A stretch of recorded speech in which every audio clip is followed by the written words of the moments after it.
Happy Thursday and welcome to today's broadcast, where we catch up with the news making headlines across Namibia and expanding to the rest of the continent and the globe. In the news today, another fuel price increase announced. DBN ready to fund NamWater. World Health Organization visits Erongo governor. We also take a look at the news headlining today's daily newspapers, bring you sports news and international headlines, these and more in today's broadcast. My name is Glenora Shipura and this is N1.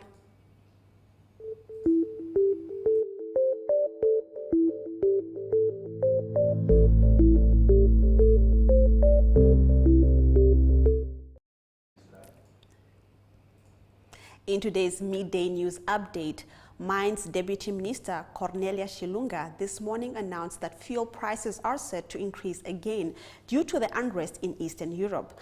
Unleaded petrol will increase by 1.95 Namibian dollars, while diesel will increase by 2.95 Namibian dollars.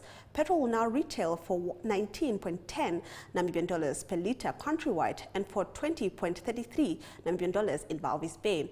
In the meantime, the National Energy Fund has forked out 1.2 billion Namibian dollars to pay for under-recoveries to help subsidize fuel operators in the face of increasing fuel prices, the Ministry of Mines said. Let's have a look.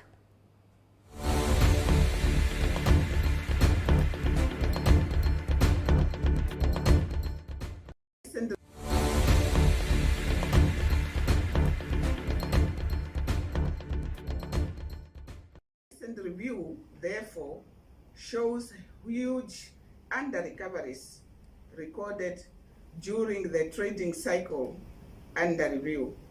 That is 220 cents per litre on petrol and 359 cents per litre on diesel. In preparation for this uncertain future, the Ministry has initiated a consultative process with the Ministry of Finance as well as other state institutions that derive revenue from the levies and taxes imposed on prices of petroleum products. The aim is to explore the possibilities of temporarily reducing some of the levies and taxes to soften the burden on fuel consumers, possibly for a period of 6 months. The consultations are currently at a very advanced level and are expected to be finalized this April 2022. The public will be informed of the outcomes once all discussions are finalized.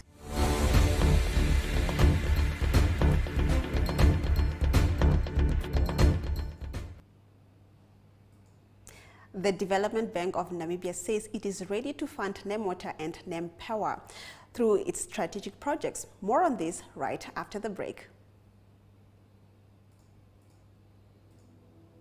Have you received a loan from NSFAF? NSFAF loan is the same as any other loan. It must be paid and settled. NSFAF has a set of guidelines on how you can repay your loan and become debt-free. Therefore, it is important that you, a former beneficiary and a responsible Namibian, show your patriotism by helping pay back your loan and thus helping NSFAF become a revolving fund for the benefit of future potential students. By failing to pay back your NSFAF loan, you risk being blacklisted or having a court order against you. So arrange with the fund to pay back your loan today. For more information on how you can repay your loan, visit our website at www.nasfaf.na or visit our Facebook page or Twitter. Do the right thing and hashtag payback the money.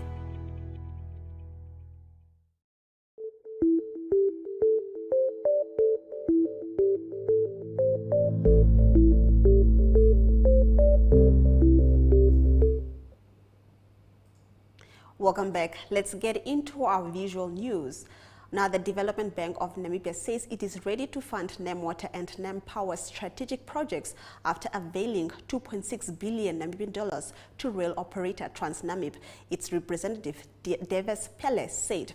Ogonetlache was at the announcement.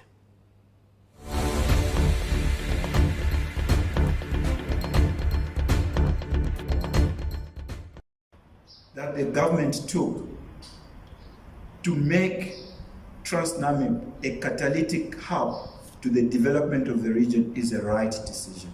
And I can only implore the rest of the region to follow suit. For that, I want to say we are committed, and we also want to say that the other pledges that are remaining for NamPower and NamWater still stands.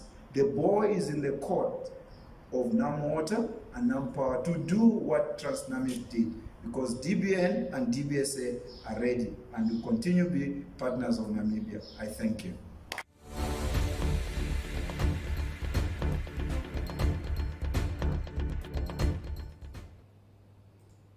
In our next video, Deputy Minister of Health, the WHO representative and the Japanese ambassador Heideaki Harada recently paid a courtesy visit to Erongo Governor Neville Andre. In the next clip, Harada gives a short update on Japan's donation to the Health Ministry. Erwin Lishner was there.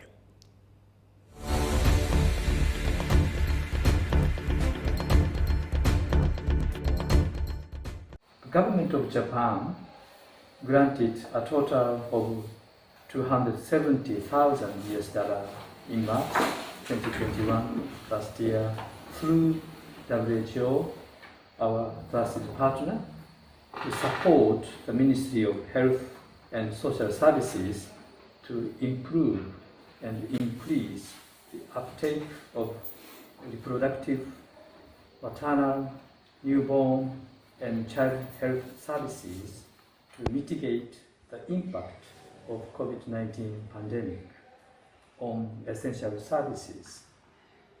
This is important as evidence from Namibia and elsewhere show how the delivery of essential health services are affected by emergencies. The project was to strengthen the capacity of health workers on provide quality essential services and to equip primary health care facilities to improve maternal and newborn care. We have been informed that through this process, a total of 128 health workers, doctors and nurses, midwives, from all 14 regions representing all 35 districts were trained to implement the new antenatal care guidelines. And 16 facilities were equipped with ultrasound machine to improve the quality health services for pregnant women.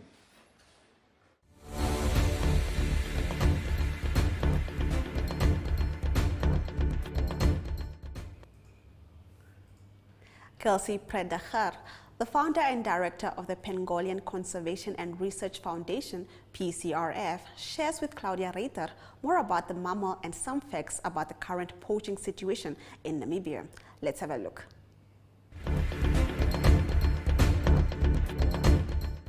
Could you give us some interesting facts about pangolins itself? Yeah, it's tough to keep it short. They're really unique animals. Yeah. They are the only scaly mammal. They are not a reptile or bird. Okay, they give live birth. They are actually over 60 million years old as a species, and there are 8 around the world. And they actually have a really long, sticky tongue that's as long as their body. They don't have teeth, and they don't have an actual jaw. And their tongue has a gland that's sticky, so when they stick their tongue into a nest, they'll be able to pick up the ants, termites, eggs, and larvae. What does the situation look like regarding the poaching for the pangolins? Every year, pangolins are increasingly being trafficked and poached from the wilds. Here in Namibia, there are more cases registered annually for pangolins alone than elephant and rhino combined. We've got about an average of 30 live pangolins confiscated from the trade and roughly about 70 skins or carcasses per year. Yeah, the problem is probably that you would never know how many would really be trafficked. Yeah, that's the big problem is that we know what's caught. But because pangolins are so elusive and shy, there's no carcass left behind, and there's no accountability as to how many were there to start with. Whereas when you have an elephant or a rhino, there's a carcass left behind. So we only know what we're catching at the moment. Does a pangolin have any threats? Do they? Well, pangolins are naturally rarely predated because they're so protective when they curl into a ball. Not much can get to them, but that's what makes them such an easy target for people. So people are the #1 threat, with millions of pangolins trafficked since the last decade. And additionally, there's many other threats that people face. Another large threat in southern Africa is electrical fencing. Low-lying electrical fencing kills pangolins and other small mammals. It's approximately, for every 11 kilometers of electric fencing put up that's low to the ground, it's killing 1 pangolin per year. Wow. And we've also noticed that the drought and climate change has a very negative impact on pangolins. One study site in central Namibia found 50% of the population to die in the 2018-2019 drought. Wow. Regarding the trafficking, why exactly do people do it? What do they use the scales for? What do they use the animal for? What? Yeah, pangolins have traditionally been used in Africa for different things, such as like sustenance or bushmeat. They have different spiritual and medicinal beliefs, but there's never been big pressure on pangolins.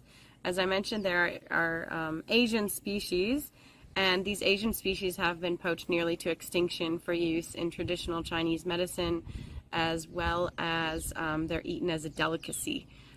So the scales and different body parts are believed to cure different ailments, and now there is a demand for this in Asia as their supplies are dwindling.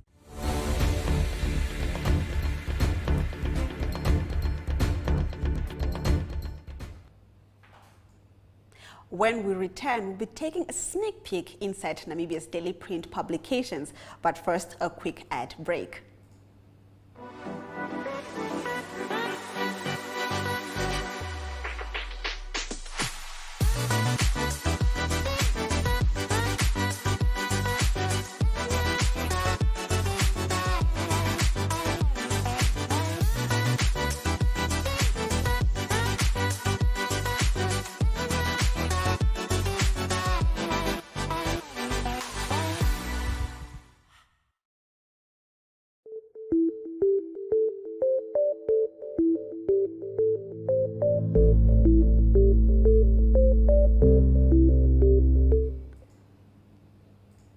Thank you for staying with NMH at 1. We now take a look at our local newspapers. According to Namibian Sun, Public Enterprise Minister Leon Jooste, who the presidency confirmed has resigned from cabinet and parliament, is also vacating his seat in the SWAPO Central Committee.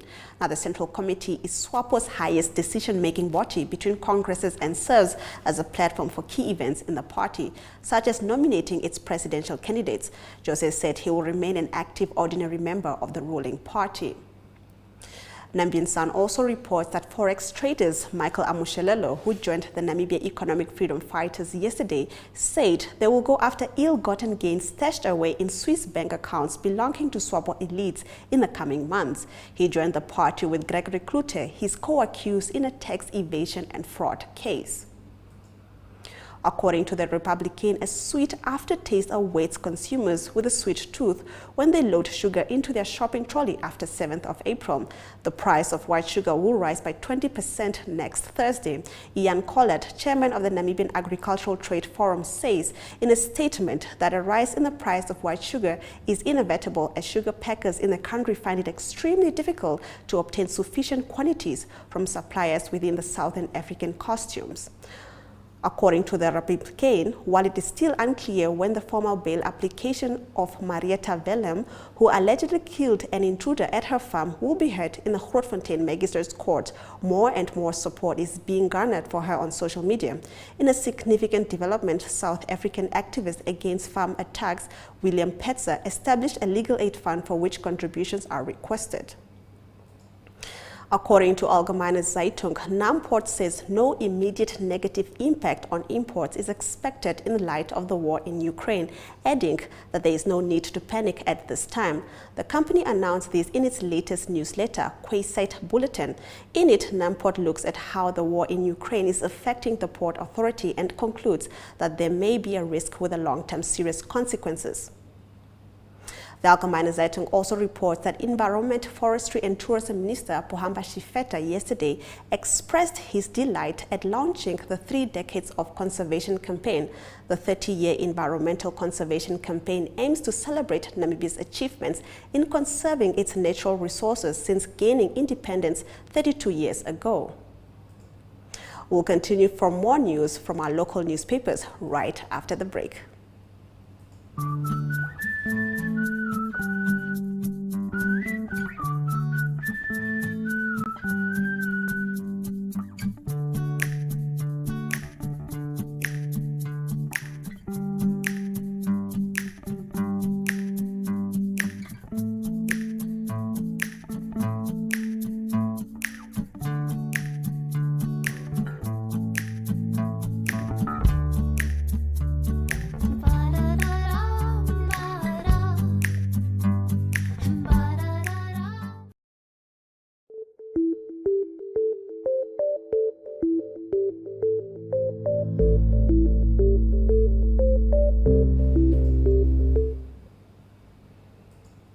Welcome back. We now continue looking at our local newspapers.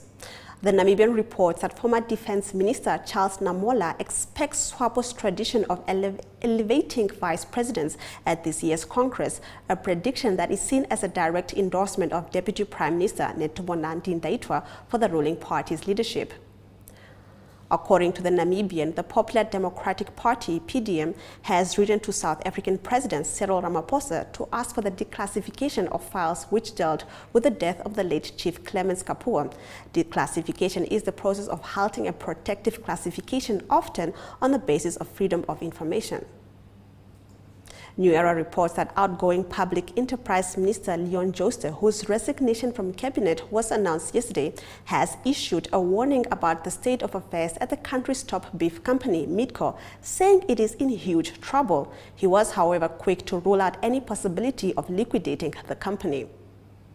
New Era also reports that the Minister of Urban and Rural Development has rendered the suspension of Grootfontein Town Council CEO invalid. Erastus Utoni said the Grootfontein municipality did not consult him before suspending CEO Kisco Sinvula and directed council to rescind the decision in a letter dated 29 March 2022 to the town's mayor and council. Market Watch reports that the excitement surrounding the immense prospects of hydrogen energy is making Namibia a center of attraction in Africa. The country's potential to become a major continental producer has sparked debate at the recent Dubai Expo, the World Economic Forum, and the recent EU-Africa Summit. Nedbank Namibia, which has been following the Expo closely, says it will support efforts for renewable energy, which is one of Namibia's selling points at the Expo. Now, when we come back, we'll be zooming in on the hydrogen energy projects and what Namibia corporates are contributing. These and more stories from the world of economics when we return.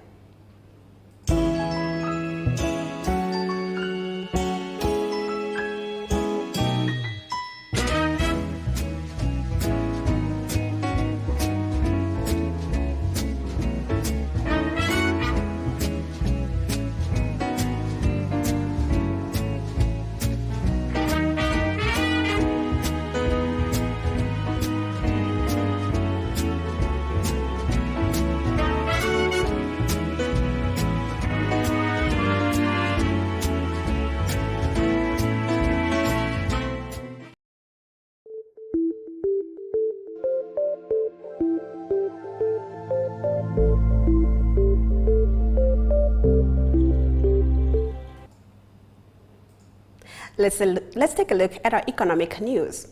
The Namibian government has announced plans to develop a green hydrogen project in the Tsau Kaib National Park. The project is expected to produce 300,000 tons of green hydrogen per year, either as pure green hydrogen or as green ammonia, destined for regional and global markets. Once fully operational, the hydrogen project is estimated to provide 3,000 permanent jobs. Now, Namibia has the capacity for an annual production of green ammonia of more than 2.5 million metric tons.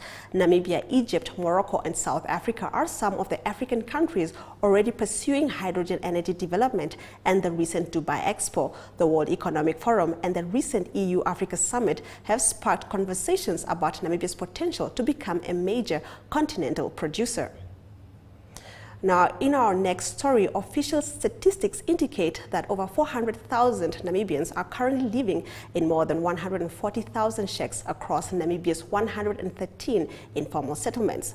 From exorbitant material costs, a discriminatory bank funding regime, high household indebtedness, and inflated housing prices, the country's 300,000 housing backlog continues to be a thorn in the flesh of citizens who want to own a home. According to the Namibian Housing Institute of Town and Regional Planning, Namibia delivered around 90,000 housing units since independence at an average of 30,000 per decade.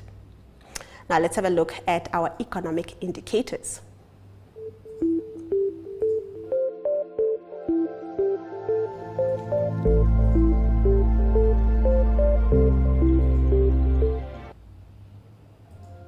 The Namibian dollar is up in value against these three major currencies, while going down against the Chinese yuan. Namibia brewery stock prices are up by 0.02%. No other changes are observed on the NSX.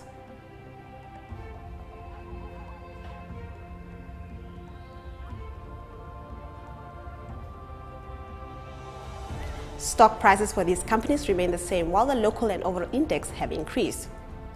All major commodities are up in value, including Brent crude oil, which has caused fuel prices to increase. We return with news from Kenya, where 167 people have been killed by the police last year, according to a report. Stick around for the full story right after the break.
Welcome back. Let's take a look at the news from across the continent. Now, Kenya's police have been accused by Amnesty International of unlawfully killing 167 people last year, including some of those arrested for violating COVID-19 restrictions. The rights group alleged the force was also responsible for the foreseeable disappearance of 33 people in 2021. In its report looking at events in 2021, Amnesty accused the police of using excessive and sometimes lethal forces to break up protests and said many of the alleged perpetrators were not facing justice. Only 28 prosecutions were initiated against suspected perpetrators of unlawful killings and enforced disappearance. The rights group said Kenya's police have not yet commented on Amnesty's report. Now, in our next story, we are in Burundi. The BBC has been allowed to resume its operations in Burundi 3 years after it was banned from the country. Burundi's media authority, the National Communication Council, made the announcement after a meeting on Wednesday in the commercial city of Bujumbura. Now, the BBC had its license withdrawn on 29 March 2019, and no reporter was allowed to work for or pass information onto the broadcaster. It followed BBC reports that it said had damaged the reputation of the government of the late President Pierre Nkurunziza, in particular an investigation into alleged secret torture sites used to silence dissent, which it had dismissed as fake news. The move was condemned by rights groups, which said it formed part of brazen efforts by the Burundian authorities to silence the media. We now move on to international news. Israeli forces have killed 3 Palestinians in the occupied West Bank. Stick around for the full story. Choose your Flex package with Paratus today. Sign up for ultra-fast fiber with the convenience of mobile LTE. That's 2 products in one bundle. It's new, it's one bill, and you can stay connected in more than one location. For more information, visit paratus.africa/NA. Always prepared. Paratus.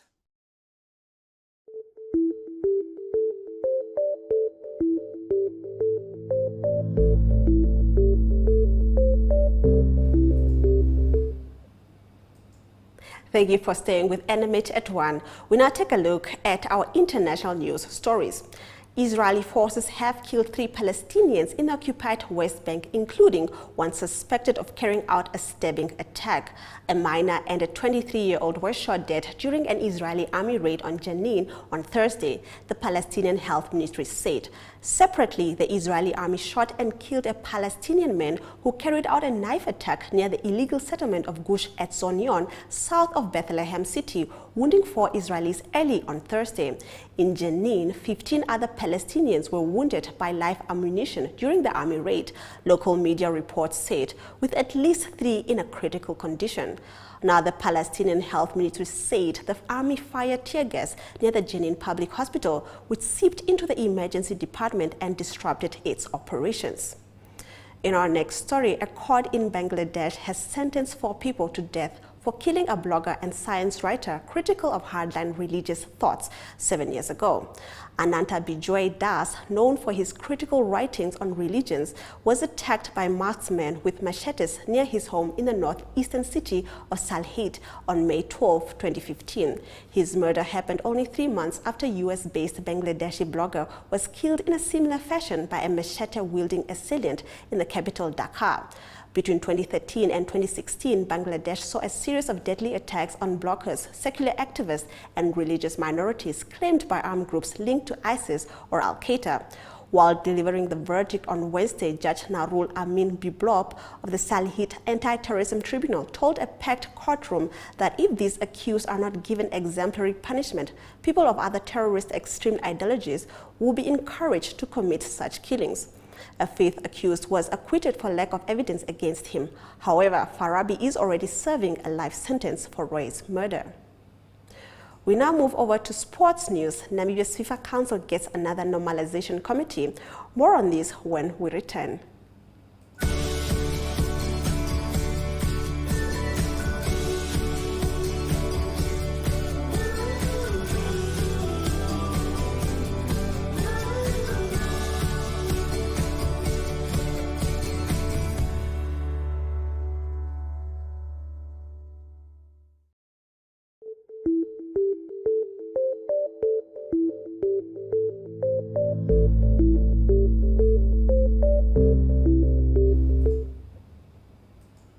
Welcome back. Let's take a look at our local sports news.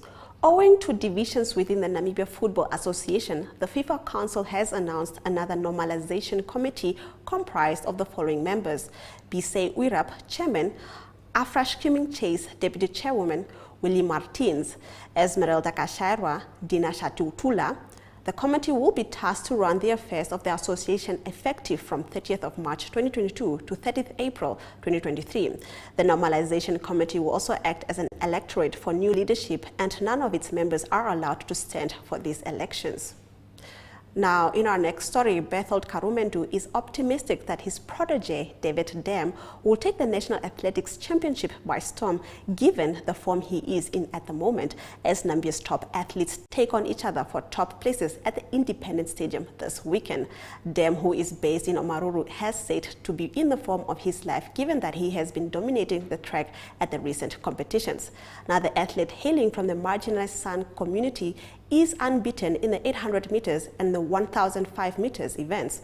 Erongo Regional Sports Officer, who also happens to be the man who identified the young Dam, says other athletes will have to be up to their best to catch up with the speedy Dam. Now, in our next story, the AIM School of Sports has announced that it will hold a master class on 7th April, set to focus on the importance of sports administration in Namibia. ASOS Head of Center Tinel Young says the event will be graced by the presence of various stakeholders in sports, including members of the government. When we come back, we'll be taking a look at our international sports news.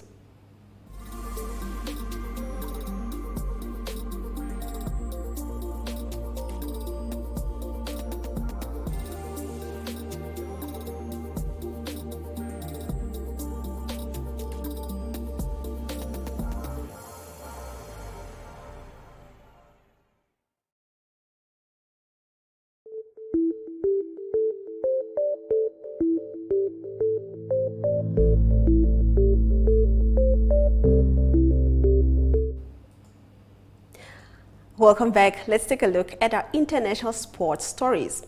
Our national team captain Ronwen Williams has opened up on the golf in class between South Africa and France following Bafana Bafana's heavy 5-0 defeat on Tuesday. The South African men's national team suffered a humiliating 5-0 defeat at the hands of reigning world champions France in Lille on Tuesday. The SuperSport United shot stopper was kept busy in goal throughout the encounter and later revealed that the French were simply on another level to Bafana Bafana in all departments. In our next story, Mohamed Salah appears to have hinted at a retirement from international football during a touching speech to his Egypt teammates after they failed to qualify for the 2022 FIFA World Cup. Egypt suffered a second major disappointment in the space of 2 months at the hands of Senegal. Not only did the Lions of Teranga peep to the Africa Cup of Nations crown in February, but they also crushed the Power's dreams of going to the showpiece in Qatar earlier this week. Now, in our next story, former Newcastle United winger Nicodemus Nicky Papavasiliou has opened the door to the possibility of a move to coach in the DStv Premiership after a stint in Egypt. Papavasiliou spent a year with Wadi Dagela in a stint that lasted until the beginning of last year and is on the market after a brief stay with Cypriot club Nia Salamis. Stick around for highlights after the break. Ladies and gentlemen. Yeah, welcome to another exciting edition.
Welcome back. If you're just joining us, here are the highlights.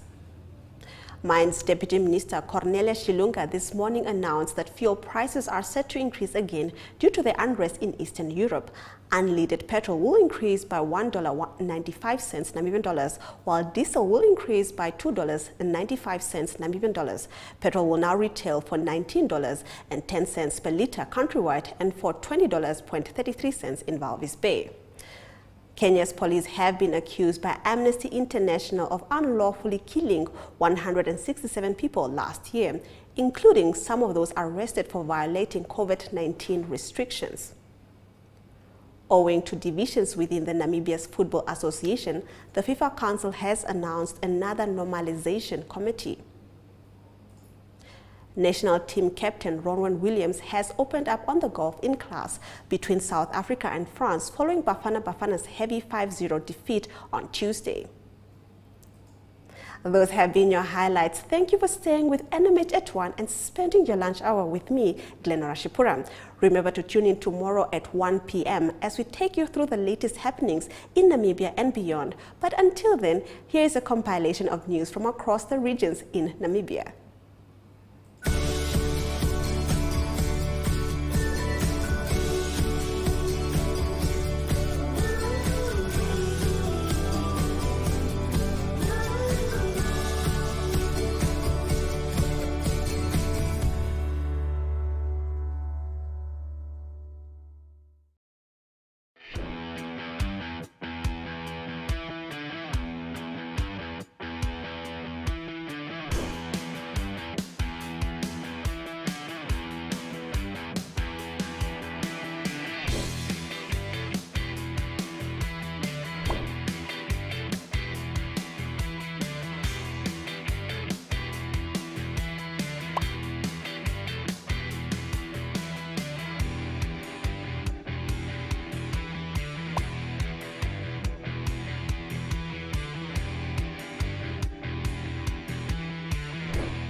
Good afternoon, viewers. Welcome back to another edition of the Regional Review. My name is Enzo Amwele, the correspondent for Namibia Media Holdings in the Central North. Before we continue with our news today, today is World Backup Day. When last did you back up your data? Please do so today.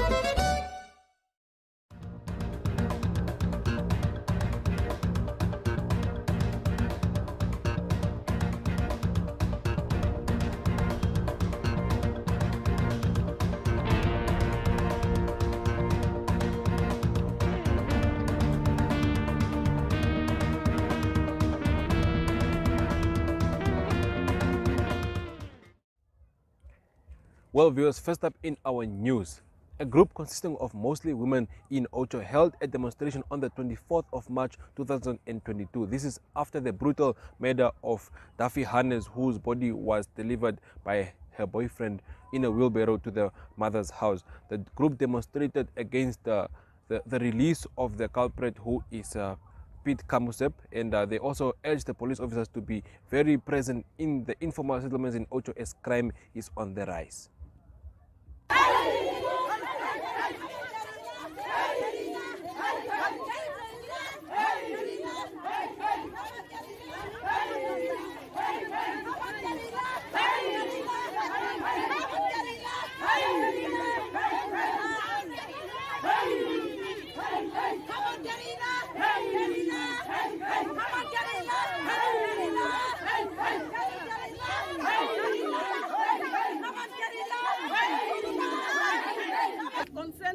From voiceless women, rape and killing of women. Enough is enough. As women who regard ourselves as voiceless women, we want to bring the following under your attention. We are the mothers, daughters, sisters of all men.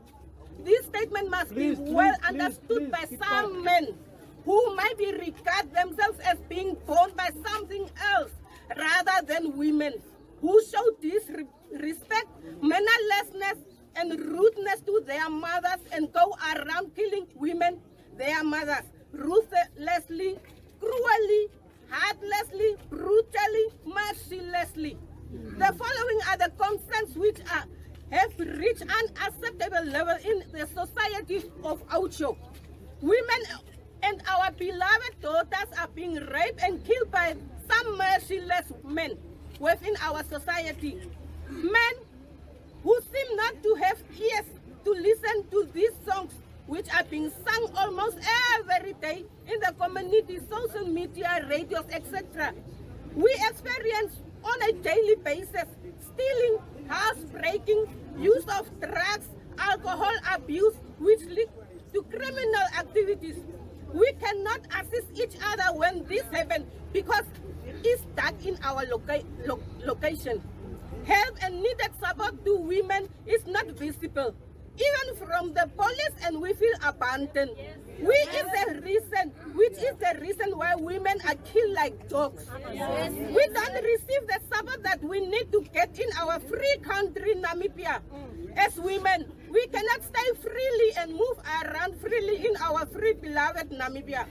We start to get feeling not to send our kids, especially girls, to schools, as it becomes dark for them to walk down to school, and even women are afraid to go to work in early hours of the morning, especially in winter as it is dark. We do hope that justice gets served right there. Next up in our news, Namibia's biggest prime exporter of beef, Midco, held a governor's engagement in Erongo on the 29th of March 2022. According to the CEO of Midco, Mwilima Mushokambaji, said that the engagement was to create collaboration within the sectors. He also added that Midco is a very important asset and therefore needs government assistance for it to be successful. Thank you. One of Midco's responsibility is to coordinate in the industry. So we engage with the farmers upstream who are suppliers of our raw material. We do have stakeholders meetings with the banks. We do have stakeholders meetings with the employees. We meet with the communal farmers south of the BCF. We meet with the northern of the communal areas. These are key stakeholders in executing our competitive strategy. So it's very critical that they understand the newly revamped Midco and what would be their role. So it was vital to make sure that the regional governors who have been asking to make sure that they engage to understand the strategies in terms of where we are taking Namibia's livestock industry. So we had to engage them to get their inputs as well, to solicit their views, but at the same time to make sure that as a sector we are pulling in the right direction. And what came out very important is the fact that we are in the process to build a more competitive, more sustainable, and a more profitable livestock industry. I mean, we have got climate change, we had droughts, we have got disease outbreaks. So we needed to beef up our dynamic capabilities as a state-owned enterprise to make sure that we are able to remain afloat. The meeting went very well. It was highly appreciated. Some of the critical issues that we discussed was really the future of the red line. The Namibia we are building that is more inclusive, in which all farmers in the country, they need to have the domestic markets, they need to have the African markets through the EFTA agreements that was signed last year in January. We need to make sure that through other measures such as commodity-based trade, how can we make sure that Namibia exports more than it imports, so that we have got a positive trade balance. So we need to see more primary production, we need to see more agro-processing in the country, so that we basically transform the agriculture sector from being a net exporter of unprocessed raw materials to being a net exporter of value-added products. That way you are able to create more employment in the country, you are able to generate more foreign exchange earnings in the country, you are able to shrink the unhygienic wealth gulf that we have as a country. So these were the critical issues that we were brainstorming with the governors and the chief regional officers. The meeting was very great, it went very well, and we look forward for more future engagements with our stakeholders. Next up, viewers, we take a look at women in the charcoal and biomass industry. Women behind masks and gloves are being recognized in the charcoal industry under the Erongo Women Network Empowerment. The organization held an event where 15 women from the organization showcased their skills in regards to the charcoal industry. The organization focuses on socio-economic development of women in society. According to the chairperson of the regional council, women are known to be emphatic leaders. Women are known to be having soft hearts but tough minds. The more women we have in the charcoal and biomass industry, she believes that the abuse of charcoal workers will come to an abrupt end.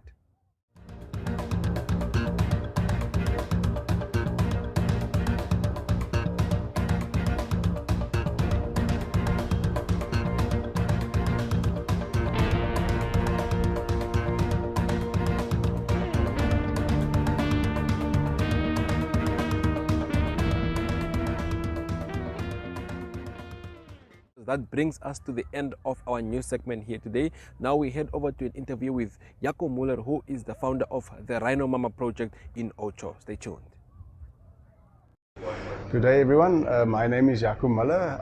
I'm from the Rhino Mama project. We've started out in 2010. Basically what happened, my son did a task in school. So he wrote, they had to do a task about conservation in Namibia. And then he wrote about breeding rhinos with the aim to repopulate Namibia with rhinos. So that's where the whole idea started. So we bought our very first rhino in 2010, and from there we just expand. We imported quite a few rhinos from South Africa, all over South Africa. At that stage, we didn't know how expensive this undertaking will be until the poaching started to become a problem in Namibia. Since then, we had to start getting more people working for us as anti-poaching guards, protecting the rhinos. We have a gyrocopter flying every single day to protect as a method to protect the rhinos and do proactive conservation. By 2018, we realized financially we will probably go down because it's so very, very expensive to protect these animals, and also in a dry year to feed them. And we decided to go into the tourism in order to be able to, for the tourism money that can then help us to protect the rhinos. So we built a lodge called Kifaru Luxury Lodge, and we also have Kifaru Bush Camp in order for the tourism money to help us. And unfortunately, our timing were very bad. COVID came, and so yeah, we haven't really had a good season in the lodge yet. But we are hoping that it can help us to turn the tide. So yeah, we've some of our successes have been that we've exported 17 rhinos to the DRC. We've exported 3 rhinos to Angola, 10 to the USA, and the rest of the calves we all sold in Namibia. Since 2013, when our first calf were born, until today, there's 122 calves that's been born at the Rhino Mama project. It's in a secret, secure location. It's about an hour's drive from Kifaru Lodge, and the only way people could visit the Rhino Mama project is by booking in at Kifaru Luxury Lodge. Yeah, so and we have a website, www.rhinomama.com. If there's any people that would like to get involved, help protecting the rhinos, help by any ways or means, you're welcome to contact us. Since 2012, rhino poaching has gradually increased in Namibia. In 2017 or 18, it's been the worst. They've poached almost 100 rhinos in Namibia. The poaching has had a devastating effect on the rhino population, especially in South Africa. They reckon about 5 years ago, they still reckon that there should be about 20,000 white rhinos left in the wild, and especially in Namibia and South Africa. But they reckon now those figures has dropped by approximately 40% already. The cost of protecting rhinos are enormous, and and the effect, obviously, like I said, that it has on their population. So the sad thing about it also is that the people that normally does the actual killing of the rhino are the poor people living in communities. They are being targeted by the poaching syndicates, and the poaching syndicates are the guys that's actually making the money, and the poor guys are in the veld. The poor people, they basically get very, very little. So that's why we always say to Namibians, rather help us and catch these people than eventually end up in jail for something that doesn't even give you a lot of money. And the people that actually use the rhino horns, there's so many myths, and they use it for medicinal value according to them, but it's been proven and it's been tested that rhino horn doesn't have any medicinal value. So these animals are being killed for actually basically for something that's the same as your fingernails.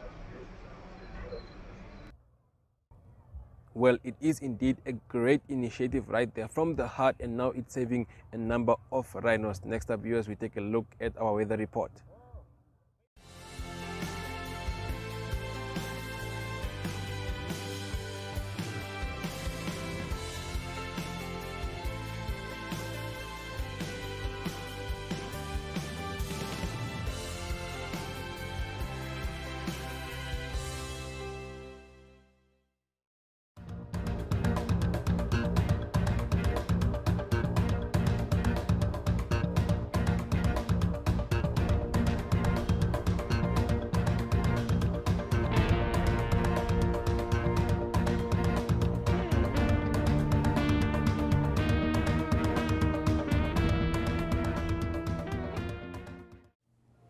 Looking at the weather in the central north, Okahanya is mostly sunny and beautiful today, with showers expected over the weekend. Stray showers are expected at Erongo over the next 3 days, clearing on Sunday and Monday. Spotty showers are also forecast for Tsumeb today and tomorrow, with clouds clearing thereafter. At Grootfontein, showers are expected today and tomorrow, with mostly cloudy conditions thereafter. By Sunday and Monday, it will be mostly sunny. And finally, spotty showers are forecast for Okakarara over the next 2 days, whereafter partly sunny skies and mild temperatures are expected. Well, viewers, that brings us to the end of our show here today. If you guys have anything newsworthy in the Central North, do not hesitate to contact me at enzo@myzone.com.na. See you guys again next week.